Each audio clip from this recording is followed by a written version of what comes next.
হ্যাঁ, কি যেন বলতে চাইছিলে? বলছি দাদু, আমি আজ আমার সাথীকে খুঁজে পেয়েছি। সত্যি?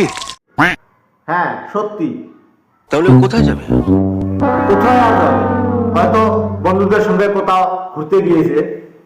যদি কোনো মেয়ের দিকে তুই অসভ্য চোখে তাকাস, কেন ভাই ওই মেয়েটার দিকে তুই তাকালি? ওই চোখ দুটোকে আমি জয় বাংলা বানিয়ে দেবো। কারোর উপকার করেছো কি মরেছো? আর থাক থাক, আর বলতে হবে না। না, আমি আর এসব জীবন রেখে কি করব? ওরে, জীবন হলো আল্লাহ তাআলার দান। তাকে বিশ্বাস করি, সে তো ধোকা দিয়ে চলে যায়। একদম জলের মতো বুঝেছ।